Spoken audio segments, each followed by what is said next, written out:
ঈদে মিলাদুন্নবী নিয়ে সুন্নিদেরকে খোলাসা ডাইরেক্ট চ্যালেঞ্জ।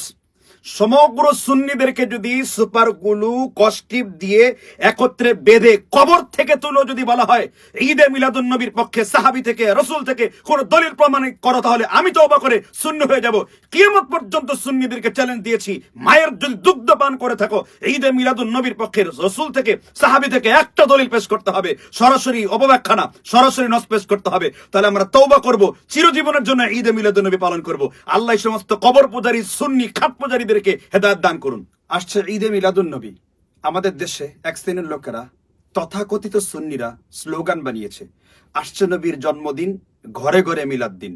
এই যে ঈদে মিলাদুন্নবী, সৃষ্টির শুরু থেকে নবী মুহাম্মদ রাসূলুল্লাহ সাল্লাল্লাহু আলাইহি ওয়াসাল্লাম আমাদেরকে দুইটি ঈদ দিয়েছেন, লা তাত্তাখিযু ইয়াওমান ঈদান ওয়া লা তাত্তাখিযু শাহরান ঈদান।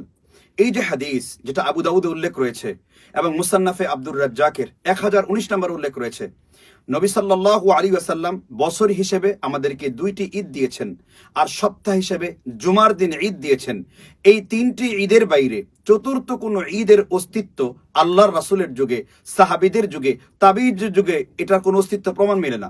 এমনকি এই সুন্নিদের বড় আলেম আল্লামা ইয়ার খান নাঈমি জাল হাকের মধ্যে তিনি স্পষ্ট বলেছেন যে বাদে ইজাদ হওয়া, অর্থাৎ নবী সাল্লাল্লাহু আলাইহি ওয়াসাল্লামের পরে, সাহাবীর পরে, তাবিঈর পরে, তাবিঈর পরে কোনো এই মিলাদুন্নবীর কোনো অস্তিত্ব নেই।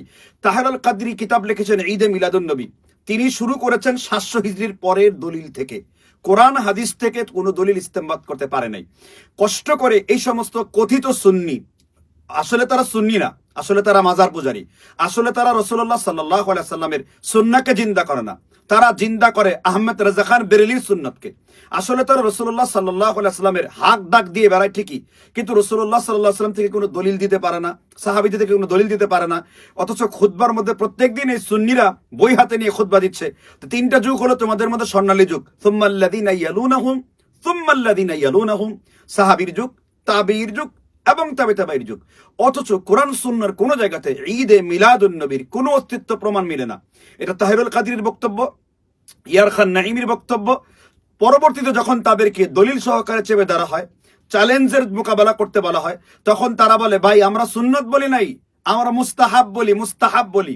অথচ আল্লামা দাখিকুল ঈদ সহকারে হানাফি মাযহাবের উচ্চপদস্থ কোনো ব্যক্তি মুস্তাহাবের যে মূলনীতি রয়েছে, সুন্নিরা কবর থেকে উঠে আসলেও সবগুলাকে মিলে কবরে রেখে দিলেও তারা ঈদে মিলাদুন্নবীর সপক্ষে কোনো দলিল আসমানের নিচে জমিনের উপরে এখন পর্যন্ত দিতে পারে নাই। হ্যাঁ, তারা দিতে পেরেছে। ঈসা আলাইহি ওয়াসাল্লামের সঙ্গীগণদেরকে আল্লাহ সুবহানাহু ওয়া তাআলা সূরা মায়েদার মধ্যে দস্তরখানের কথা বলতে যে জান্নাত থেকে খাবার দিয়েছে, তখন তারা বলেছে ওয়াকুনু লানা ঈদ, আজকে আমাদের জন্য ঈদ। ঈসা আলাইহিস সালামের উম্মতের ঈদকে নিয়ে নিজের মধ্যে ফিট করছে, তারা এখন খ্রিস্টানদের দলিল ব্যবহার করছে। এই জন্য মিলাদুন্নবীর যারা ভক্ত পক্ষেও রয়েছে, তারিখে মিলাদের ইতিহাস বলে নবী সাল্লাল্লাহু আলাইহি সাল্লামের বহু বছর পরে ইরাকের মৌসুল শহরে বাদশাহ কাকাবুরের যুগে সর্বপ্রথম খ্রিস্টানরা তাদের নবীর নামে জন্মদিন পালন করত। তখন তারা খ্রিস্টানদের অনুকরণে তারা এই রাসূলুল্লাহ সাল্লাল্লাহু আলাইহি সাল্লামের জন্মদিন পালন করে। অথচ আল্লাহ রাসূল স্পষ্ট বলেছেন মান তাশাব্বাহা বিকাওমিন ফাহুয়া মিনহুম, যে ব্যক্তি অন্য কোন জাতির সাদৃশ্যতা অবলম্বন করে চলে তার সাথে তার হাসর ঘটবে। আবার তারা একটা স্লোগান দেয় যে ঈদে মিলাদুন্নবী এটা বেদাত, তবে বেদাতে হাসানা। আর আল্লাহ রাসূল বলেছেন কুল্লু বেদাতিন দালালা, সব বেদাত হলো পথভ্রষ্টতা। হাসানা সাইয়্যা বলতে কোনো অস্তিত্ব নাই। আপনি বলতে পারেন অমুক ইমাম ইবনে হাজার আসকালানির ব্যক্তিগত আকওয়াল কওল আনতে পারেন, তারপরে ইমাম সুয়ুতির ব্যক্তিগত কথা আনতে পারেন। তাদের মতকে খণ্ডন করেছেন সাহাবী আব্দুল্লাহ ইবনে উমর, তিনি বলেছেন কুল্লু বিদআতিন দালালা ওয়া ইন রাহান নাসু হাসানা, সকল বিদআত পথভ্রষ্টতা, যদিও তুমি হাসানা মনে করেও করো। সুতরাং ঈদে মিলাদুন্নবীকে যারা হাসানা বিদআত বলবে, ইবনে উমর বলেছেন তারা বিদআতি, ওয়া ইন রাহান নাসু হাসানা, হাসানা মনে করলেও তারা বিদআতি হবে। যেহেতু রাসূলুল্লাহ সাল্লাল্লাহু আলাইহি ওয়াসাল্লাম সাহাবীর চাইতে পৃথিবীর কেউ দলিল বুঝে না, এটাই আমাদের কাছে দলিল।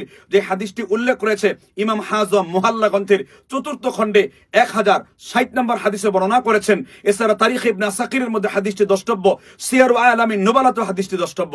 সুতরাং হাসানা বলতে কোনো শব্দ নাই, এটা সম্পূর্ণ সুন্নিদের ভ্রষ্টতা, পথভ্রষ্টতা। আল্লাহ এই পথভ্রষ্ট জাতিকে হেদায়েত দান করুক এবং উম্মতে মুসলমানদেরকে 3টা ঈদ পালন করার তৌফিক দিন, ঈদুল আজহা, ঈদ উল ফিতর এবং জুমার ঈদ। আল্লাহ সুবহানাহু ওয়া তাআলা আমাদেরকে এই বিদআত থেকে বাঁচার তৌফিক দান করুন।